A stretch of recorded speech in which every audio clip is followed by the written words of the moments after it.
नमस्कार, मैं CS पटेल बृहन मुंबई महानगर पालिका वर्चुअल क्लास में आपका स्वागत करता हूं। बच्चों, कक्षा 10वीं में आज हम सीखेंगे भूगोल और भूगोल में आज का पाठ है प्राकृतिक संरचना एवं अपवाह तंत्र यानी फिजियोग्राफी एंड ड्रेनेज ब्राजील। तो बच्चों, आइए इसी क्रम में आगे बढ़ते हैं।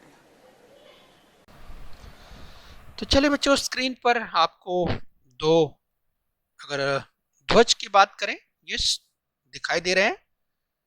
तो आपने पहचान लिया होगा कि कक्षा 10वीं में जो अध्ययन करना है आपको इन्हीं का अध्ययन करना है, राइट। लेकिन आपको हम एक बार फिर से संकेत दे दें कि विश्व में जनसंख्या के आधार पर दूसरा सबसे बड़ा देश, विश्व में यह देश मसालों के लिए प्रसिद्ध है और इस देश में क्रिकेट लोकप्रिय है। आपने पहचान लिया, यस, ये है हमारा भारत देश।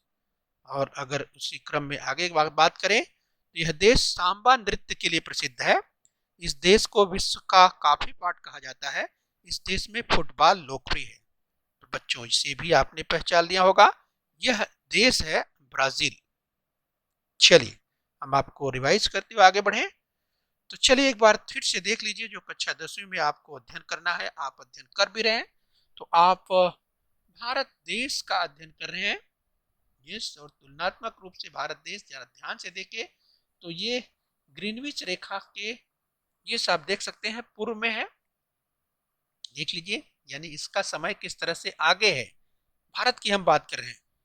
वहीं पर अगर ब्राजील की बात करें तो ब्राजील देखिए जो कि दक्षिणी अमेरिका में है, और दक्षिणी अमेरिका महाद्वीप में देखिए ब्राजील, जो कि अगर आप ध्यान से देखेंगे तो आप समझ पाएंगे कि ये ग्रीनविच रेखा से किधर है, पश्चिम में है, अर्थात इसका समय पीछे है। यस, ध्यान रखिए। आइए बच्चों, हम एक बार फिर से देखें कि जो 23.5 उत्तरी अक्षांश रेखा की बात करें, जो कर्क रेखा है, वो भारत के मध्य से गुजरती है, जबकि और जो 23.5 दक्षिणी अक्षांश रेखा यानी मकर रेखा है, ये देखिए किस तरह से ब्राजील से गुजरती है, ब्राजील के दक्षिणी हिस्से से गुजर रही है। और बच्चों, अगर बीच की बात करें शून्य अंश, तो ये भारत को आप देख पा रहे हैं, ये ब्राजील को देख पा रहे हैं। वहीं अगर ध्यान से देखें तो जो शून्य अंश अक्षांश रेखा अर्थात इक्वेटर है, विषुवत रेखा है, वो देखिए किस तरह से ब्राजील के उत्तरी हिस्से से होकर गुजर रही है। जबकि भारत की ओर देखिए तो भारत से थोड़ी सी दूरी अर्थात सुदूर दक्षिण की ओर से होकर गुजर रही है। तो चलिए ध्यान रखिए, आइए हम आगे बढ़ेंगे। एक आपको ये जो आपकी पाठ्यपुस्तक का ब्राजील का फिजिकल जो यानी भौतिक मानचित्र है वो जरा ध्यान से देखिए। तो बच्चों ध्यान से देखिए, और एक प्रश्न है, अमेजन नदी की घाटी की ऊंचाई किस श्रेणी में आती है? तो जरा ध्यान से आप देखने का प्रयास कीजिए। अमेजन नदी की घाटी की ऊंचाई आपको देखना है। तो सबसे पहले मानचित्र का अध्ययन कक्षा 5वीं से ही आप करते चले आ रहे हैं, मुझे लगता है कि आप प्रयास कर सकते हैं। तो चलिए प्रयास कीजिए। अमेजन नदी की घाटी की ऊंचाई किस श्रेणी में आती है, ये प्रश्न है। तो अगर आप बच्चों ध्यान से देखिए तो सबसे पहले आप कहाँ देखेंगे, इंडेक्स में देखेंगे, सूची देखेंगे, यानी ऊंचाई मीटर में दी गई है, वहां से आप देख करके समझ सकते हैं। पूछ क्या रहा है, अमेजन नदी घाटी की ऊंचाई पूछ रहा है, किस श्रेणी में आएगा। तो अगर आप ध्यान से देखते हैं तो आप देखेंगे कि अमेजन नदी का जो मैदान लिखा हुआ है, इस वहां पर देखिए उसका जो बेसिन है, जो मेन बेसिन आप देखेंगे, तो वहां पर आप देख रही तो ग्रीन कलर का, हरे रंग का आपको दिखाई दे रहा है। तो आप इस हिसाब से समझ सकते हैं कि यह 0 से 200 मीटर, राइट। तो अमेजन नदी की घाटी की ऊंचाई जो अगर श्रेणी की बात करें, ये 0 से 200 मीटर के बीच में आते हैं। तो चलिए ध्यान रखिए। अब यहाँ पर समझ लीजिए, आप तीर के निशान के द्वारा हमने आपको बताने का प्रयास किया है, वैसे आप इंडेक्स देखकर भी समझ सकते हैं। तो इस तरह से रंगों की जो पहचान है उसके माध्यम से आप समझ सकते हैं जो पूछा गया प्रश्न है उसे। अब जरा ध्यान से एक प्रश्न और देखिए। अमेजन की घाटी यानी अमेजन नदी की घाटी की बात कर रहे हैं, किन दो उच्च भूमियों के दरमियान है, यानी यहाँ पर उच्च भूमि की बात कर रहा है। अब कौन से दो उच्च भूमि है वो जरा ध्यान से देखिए, आप देखने का प्रयास कीजिए। चलिए हम थोड़ा संकेत आपको दे देते हैं। चलिए संकेत दे दिया, मुझे लगता है कि अब आप समझ पा रहे होंगे। यस, तो मुझे लगता है कि आपने पहचान लिया होगा जिस उच्च भूमियों की बात कर रहे हैं। तो एक तो जो उत्तरी ओर आप देख पा रहे हैं गुयेना का उच्च भूमि आप देख पा रहे हैं, और जो दक्षिणी ओर आप देख पा रहे हैं ब्राजील उच्च भूमि आप देख पा रहे हैं। तो इस तरह से बच्चों गुयेना उच्च भूमि और ब्राजील उच्च भूमि के बीच में है अमेजन की जो घाटी की बात कर रहे हैं, ये आपको ध्यान रखना है। इस तरह के प्रश्न परीक्षा में पूछे जा सकते हैं, प्रश्नों का उत्तर आसानी से दिया जा सकता है, बस बच्चों नियमित रूप से इसका ध्यान रखना है।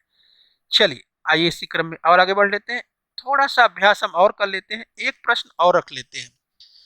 बच्चों अमेजन नदी की घाटी के अतिरिक्त 200 मीटर से कम ऊंचाई वाले प्रदेश कहाँ हैं? तो चलिए प्रश्न किस तरह से पूछा गया, इस तरह से पूछा जा रहा है अमेजन नदी की घाटी के अतिरिक्त, ये तो यहाँ पे ही है, 200 मीटर से कम ऊंचाई वाला प्रदेश कहाँ पे है ये आपको पहचानना है। तो जरा ध्यान से पहचानने का प्रयास कीजिए, हम आपको थोड़ा संकेत दे दें। यस, चलिए संकेत के द्वारा ही आप पहचानिए। यस, मुझे लगता है कि आपने पहचान लिया होगा कि यस, जिन अमेजन नदी की घाटी के अतिरिक्त 200 मीटर से कम ऊंचाई वाले प्रदेश की अगर हम बात करें तो आपने पहचान लिया होगा, एक है पराग्वे। पराग्वे नदी का जो बेसिन है, यस नदी घाटी का बेसिन है वो आप देख पा रहे हैं, और दूसरा दक्षिण की ओर जो पंपास है, पंपास का जो क्षेत्र है पंपास नदी घाटी का, वो देख पा रहे हैं। तो ये जो क्षेत्र है ये 200 मीटर से कम ऊंचाई वाले क्षेत्र हैं। तो परीक्षा में इस तरह से पूछा जाएगा, नियमित रूप से अभ्यास करके आप उत्तर दे सकते हैं। चलिए बच्चों अब आइए हम अभ्यास करेंगे, ब्राजील की हम बात करेंगे। तो हम ब्राजील का अध्ययन करने वाले हैं। ब्राजील के मानचित्र पर एक नजर डालते ही आपको ध्यान में आएगा कि ब्राजील का अधिकांश भाग उच्च भूमियों, पठारों एवं छोटे छोटे पर्वतों में व्याप्त है। ध्यान से देखिए तो आपको पता चलेगा कि इसकी जो ब्राजील का जो अधिकांश भाग है वो उच्च भूमियों, पठारों एवं छोटे छोटे पर्वतों से व्याप्त है। यहाँ पर आप देख सकते हैं, अगर हम आपको दिखाने का प्रयास करें पॉइंटर के द्वारा तो आप समझ सकते हैं। ये जिन उच्च भूमियों की हम बात कर रहे हैं, यहाँ पर जो उच्च भूमियों की बात कर रहे हैं, इसके साथ ही जो विस्तृत उच्च भूमि यहाँ पर आप देख पा रहे हैं, ये आप देख पा रहे हैं, ये इसके बीच में ये जो यहाँ पर आप देखिए जो पठारी क्षेत्र, जो हल्का पीला क्षेत्र आपको दिखाई दे रहा है, ये पठारी क्षेत्र है, आप देख सकते हैं। इसके साथ साथ छोटे पर्वत है, हम आपको चर्चा करके आगे बताने वाले हैं। जिन पर्वतों की हम बात करें वो बताएंगे कि वो जो छोटे छोटे पर्वत हैं उनकी हम चर्चा करेंगे, और आपको बताएंगे कि आखिर में अमेजन के संदर्भ में भी हम पूरा आगे देखने वाले हैं। तो ब्राजील में लंबे चौड़े एवं बहुत ऊंचे पर्वत नहीं है, ये आपको ध्यान रखना है।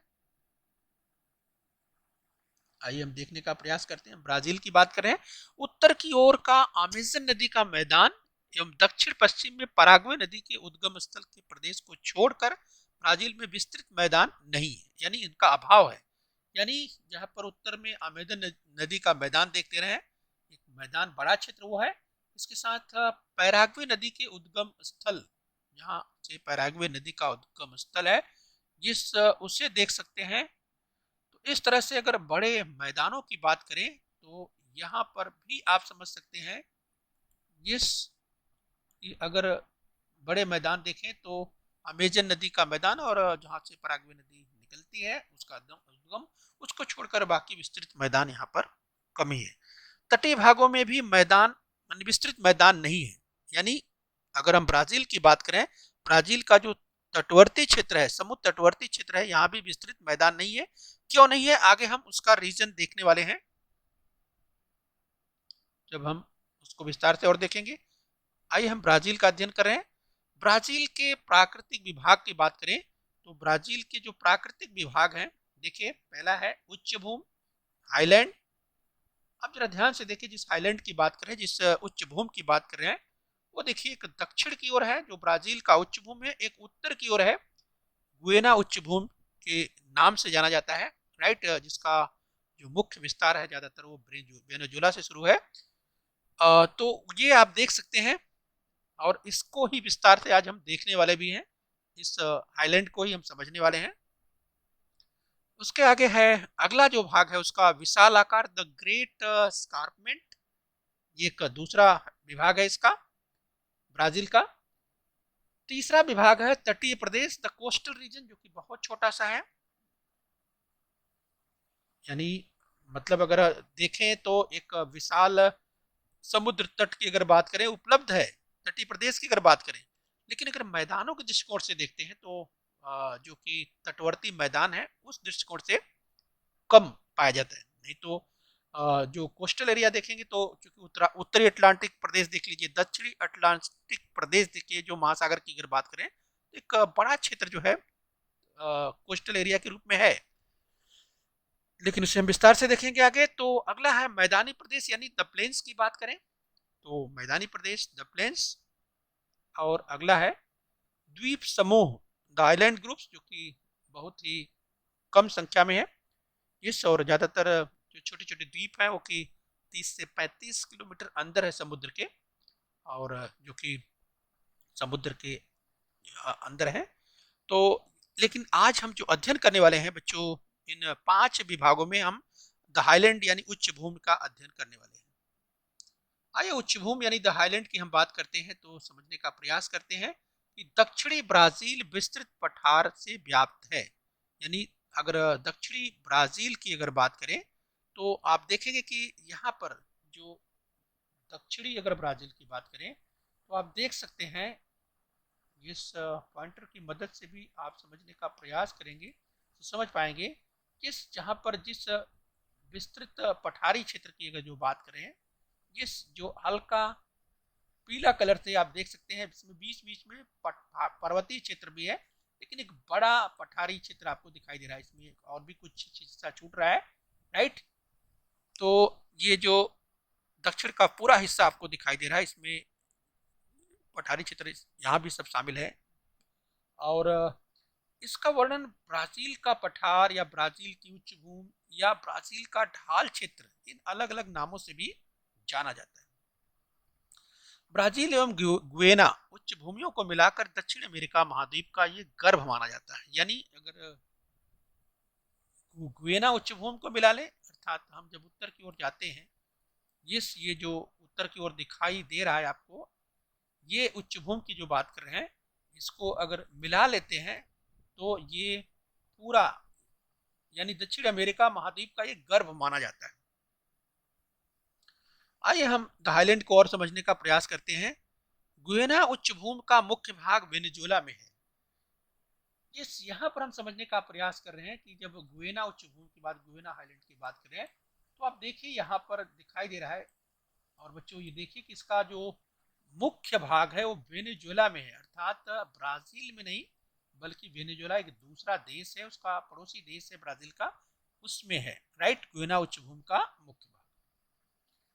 यह उच्च भूमि पूर्व की ओर फ्रेंच गुयेना तक फैली हुई। यानी अगर देखें तो यहाँ पर आपको देखिए फ्रेंच गुयेना आपको यहाँ दिखाई दे रहा है, तो आप देखिए किस तरह से इसका विस्तार काफी है और ये फ्रेंच गुयेना तक फैली हुई है। हम द हाईलैंड की बात कर रहे हैं। ब्राजील में इस उच्च भूमि का कम ऊंचा भाग आता है, लेकिन ब्राजील का सर्वोच्च शिखर पिको डी नेबलिना ब्राजील के वेनेजुएला की सीमा पर है और उसकी ऊंचाई है 3014 मीटर।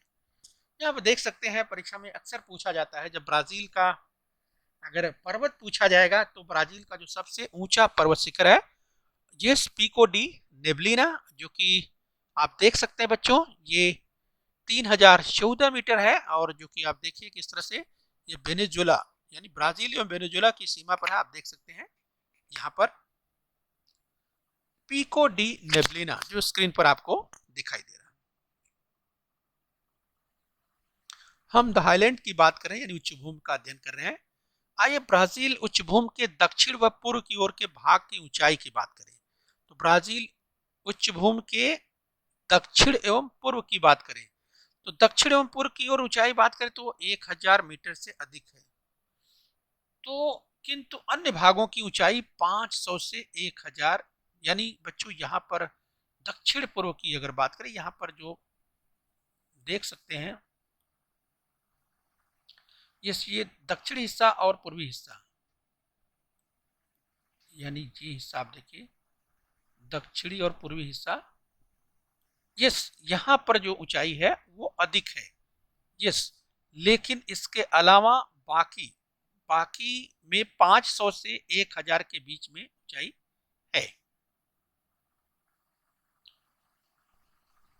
बच्चों, उच्चभूमि की जो ऊंचाई उत्तर की ओर धीरे धीरे कम होती जाती है। अब इसको समझने का प्रयास कीजिए कि धीरे धीरे, जैसे यहाँ पर ये जो उच्चभूमि आपको दिखाई दे रही है, ये इससे जब उत्तर की ओर बढ़ते हैं, अर्थात पठारी क्षेत्र की ओर बढ़ेंगे, धीरे धीरे पठार है, और आगे जाकर के देखिए मैदानी क्षेत्र जहां से पूरा बेसिन शुरू होता है, यस। तो आप इसे समझ सकते हैं कि इसका जो ढाल है वो किस तरफ है, ये आप समझ सकते हैं। इसमें से जो तमाम नदियां जो बह रही हैं, इसकी जो ट्राइब्यूटरीज है, जो जो जिसको सहायक नदियां कहते हैं, वो देखिए नदियां किस तरह से जाकर के, जो मुख्य नदी अमेजन नदी है, ये इस तरह से जो बहती है और जाकर के जो उत्तरी अटलांटिक महासागर में गिरती है। तो इस तरह से यहाँ से आप ढेर सारी नदियों को देख सकते हैं, और इस साइड से भी, यानी यहाँ से भी आप देख सकते हैं इसकी तमाम सहायक नदियां आकर के अमेजन की जो मुख्य नदी है उसमें मिलती है। तो यहाँ पर समझना है, उसका जो ढाल समझना है। तो इस ऊंचाई की ओर, अर्थात उत्तर की ओर जब बढ़ते हैं, तो इसका ढाल जो है धीरे धीरे कम होता जाता है, और इस दिशा की ओर का जो ढाल है वो ज्यादा तीव्र नहीं है। इस ढाल से बहने वाली अमेजन की सहायक नदियों द्वारा कई झरने और जलप्रपात जो है, इस अगर हम बात करें बच्चों, जो झरनों की अगर हम बात करें, तो इस तरह के तमाम झरने या जो जलप्रपात जिसे वाटरफॉल कहते हैं, वो यहाँ पर देखे जा सकते हैं। बच्चों, अगर अमेजन रिवर को आप देखें ध्यान से तो आपको दिखाई देगा। तो बच्चों, अमेजन रिवर जो है आप ध्यान से देखिए, तो ये एंडीज पर्वत, जैसा कि आप जानते हैं बच्चों कि दक्षिणी अमेरिका में का जो बिल्कुल पश्चिमी तट है, ये पश्चिमी तट की, अर्थात यहाँ पर जो एक लंबा एंडीज पर्वत है, और बच्चों इसी एंडीज पर्वत से ये निकलती है, जो अगर हम बात कर रहे हैं एंडीज पर्वत के पेरू से निकल करके ये पश्चिम से पूर्व की ओर ये दूरी तय करती है, और 6000 किलोमीटर से भी अधिक दूरी तय करते हुए उत्तरी अटलांटिक में जाकर के मिल जाती है। तो आप देखिए किस तरह से ये आपको जो दिखाई दे रहा है, जिसकी हम बात कर रहे हैं, ये देखिए आपको दिखाई दे रहा है।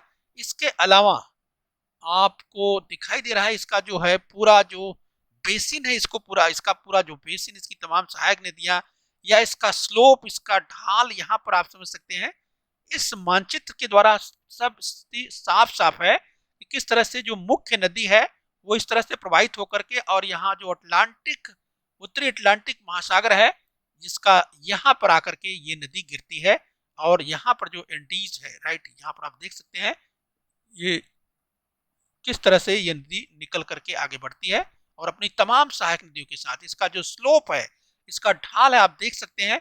और यहाँ पर जिस हाईलैंड की बात कर रहे थे, यहाँ भी आप समझ सकते हैं, देखिए उच्चभूमि की बात कर रहे हैं, धीरे धीरे किस तरह से वो आगे जो है उसकी ऊंचाई कम होती जाती है। तो इस मानचित्र के द्वारा समझ सकते हैं।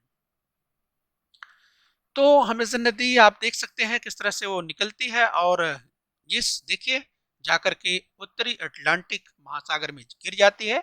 आइए हम अमेज़न नदी का मानचित्र के साथ साथ आपको हम अमेज़न नदी को दिखा देते हैं। अमेज़न नदी में तमाम प्रकार के घड़ियाल पाए जाते हैं, क्रोकोडाइल पाए जाते हैं, मगरमच्छ पाए जाते हैं, और यहाँ पर बच्चों पिंक कलर की डॉल्फिन भी पाई जाती है इस अमेज़न रिवर में। ये आप देख सकते हैं, अमेज़न रिवर को आपको दिखा रहे हैं, बिल्कुल देख सकते हैं इसका प्रवाह बहुत लंबा है। इसका जो बेसिन है, विश्व का सबसे बड़ा बेसिन, चलिए आप देख सकते हैं, यहाँ भी स्पष्ट रूप से आप समझ सकते हैं। अमेज़न को समझने के लिए ध्यान से देखिए कि अपनी तमाम सहायक नदियों के साथ किस तरह से इसका जो बेसिन है, पूरा विश्व का सबसे बड़ा बेसिन आप देख सकते हैं, यह अमेज़न का पूरा बेसिन दिखाया है, और किस तरह से जो तमाम सहायक नदियों के साथ जो है वो आगे बढ़ती हुई उत्तरी अटलांटिक महासागर में मिल जाती है। तो ये कॉन्सेप्ट जो है वो बना के रखिए, जिस पूरे ब्राजील का, पूरे अमेज़न बेसिन का, पूरे हाईलैंड का, तो तमाम तरह के प्रश्नों का उत्तर जो है आसानी से बच्चों दिया जा सकता है। तो उत्तर की ओर ढलान कुछ तीव्र होगी पर अचानक नहीं। अनेक नदियां उच्च भूमि के उत्तर भाग से प्रारंभ होती है और अटलांटिक महासागर में जाकर गिर जाती है। जहां पर अटलांटिक महासागर में मिलती है, तो देखिए बच्चों, अटलांटिक महासागर में नदी जब जाकर के मिलती है अमेजन नदी, तो देखिए उसकी स्थिति यह है जो चित्र में दिखाई दे रहा है। आइए हम हाईलैंड की बात कर रहे हैं तो कुछ और यहां पर स्पष्ट करें। उच्च भूमि के दक्षिणी ढलान से पराग्वे, पराना, यूरुग्वे आदि नदियों का उद्गम होता है और वे जाकर आगे अर्जेंटीना की ओर बहती है। जरा ध्यान से देखिए, यहाँ पे हम बात कर रहे हैं उच्च भूमि के दक्षिणी ढलान से पराग्वे। तो यहाँ पर आप देखिए पराग्वे की अगर बात करें तो यहाँ पर आप देख सकते हैं, ये जो पराग्वे आप देख रहे हैं जिसकी हम बात कर रहे हैं, तो यहाँ पराग्वे देख सकते हैं। यहाँ पर आपको दिखाई देगा जिसकी हम बात करें तो ये पराग्वे रिवर यहाँ लिखा है, पराग्वे नदी। ये पराग्वे नदी की हम बात कर रहे हैं, यहाँ पे आप देख सकते हैं पराग्वे नदी। इसके साथ ही पराना, यहाँ देखिए लिखा है पराना रिवर, ये देखिए पराना रिवर यहाँ लिखा है। यहाँ भी आप देख सकते हैं पराना रिवर लिखा हुआ है, राइट। तो यहाँ पर पराग्वे जहाँ आप देख पा रहे हैं, यहाँ पर पराना देख पा रहे हैं। इसके साथ साथ यूरुग्वे। अब यूरुग्वे अगर आप ध्यान से देखिए तो आपको यूरुग्वे भी यहाँ पर दिखाई देगा। यहाँ आप यूरुग्वे देख रहे हैं और यहाँ देखिए तो ये यूरुग्वे आप देख पा रहे हैं, यहाँ लिखा है यूरुग्वे नदी। अब इस तरह से देखिए, और ये नदियां आगे जाकर अर्जेंटीना की ओर किस तरह से बहती हैं ये आपको दिखाई दे रहा है। यानी ये इतना ढाल आपको यहाँ पे इस ओर दिखाई दे रहा है। यहाँ पर जब ब्राजील को आप पूरा समझ रहे हैं तो उसका जो स्लोप है, ये पराना, पराग्वे और यूरुग्वे नदियों का ढाल जो है वो किस तरह से है आप देख सकते हैं, ये अर्जेंटीना की ओर है। यानी बच्चों ये पश्चिम और दक्षिण, यानी दक्षिण और पश्चिम की ओर यहाँ पर पराना, पराग्वे और यूरुग्वे का जो है ढाल है, यानी ये इस ओर बहती हैं। तो चलिए इसको ध्यान रखें, इससे संबंधित परीक्षा में प्रश्न पूछा जा सकता है। उच्च भूमि की पूर्व की ओर ढलान अधिक तीव्र है और वह कगार की तरह दिखाई देता है। उच्च भूमि की पूर्व की ओर की ढाल, यानी उच्च भूमि जो हाईलैंड की हम बात कर रहे थे, इस जो यहाँ ब्राजील में जिसकी हम बात करें, तो इसकी जो पूर्व की ओर की ढलान है बच्चों, यहाँ जिसकी अगर हम बात करें तो ये बहुत ही कह सकते हैं कि तीव्र है और बिल्कुल स्टिप जैसा है, कगार की तरह दिखाई देता है। तो चलिए बच्चों, हम उम्मीद करते हैं कि यहाँ तक आपने हाईलैंड को समझ लिया है ब्राजील के। तो चलिए आगे अभ्यास कर लेंगे। और एक कथन सामने स्क्रीन पर है, ब्राजील का सर्वोच्च शिखर पिको डी नेब्लिना ब्राजील एवं वेनेजुएला की सीमा पर है और उसकी ऊंचाई 3014 मीटर है। तो क्या ये कथन सत्य है? मुझे लगता है कि आपको ध्यान होगा। यस, ये कथन सत्य है। अब आइए कथन और ले लेते हैं। गुयेना उच्चभूमि का मुख्य भाग अर्जेंटीना में है। अब जरा ध्यान से सोचिए, गुयेना उच्चभूमि का मुख्य भाग अर्जेंटीना में है, क्या ये सही है? अभी हमने आपको बताया पराना, पराग्वे और यूरुग्वे, ये नदी किस तरह से अर्जेंटीना की ओर उनका ढाल है, अर्जेंटीना की ओर बहती है। तो क्या गुयेना उच्च भूमि का मुख्य भाग अर्जेंटीना में है? गुयेना उच्च भूमि आपको ध्यान आ रहा है? तो चलिए हम आपको दिखा देते हैं। ये समझ लीजिए, गुयेना उच्च भूमि कहाँ है आपको दिखाई दे रहा है मानचित्र में, और अर्जेंटीना कहाँ है वो देख लीजिए। तो बच्चों अर्जेंटीना यहाँ पे है, देखिए जो गोला हम आपको बना रहे राउंड करके दिखा रहे हैं, और गुयेना उच्च भूमि वहां है। प्रश्न क्या था? गुयेना उच्च भूमि का मुख्य भाग अर्जेंटीना में है, तो हो ही नहीं सकता, यह कथन असत्य था। तो सत्य करके लिखना है, गुयेना उच्च भूमि का मुख्य भाग वेनेजुएला में है। तो वहां देखिए ऊपर वेनेजुएला दिखाई दे रहा है। तो इस तरह से परीक्षा में प्रश्न आएगा तो आसानी से आप कर सकते हैं। बस जो इसका फिजियोग्राफिक रीजन है ब्राजील का, पूरे दिमाग में अच्छी तरह से बना करके तमाम प्रश्नों का उत्तर आसानी से आप दे सकते हैं। तो चलिए बच्चों, हम उम्मीद करते हैं यहाँ तक आपने समझ लिया है। आगे फिर मिलेंगे, आज के लिए इतना ही। Thank you very much.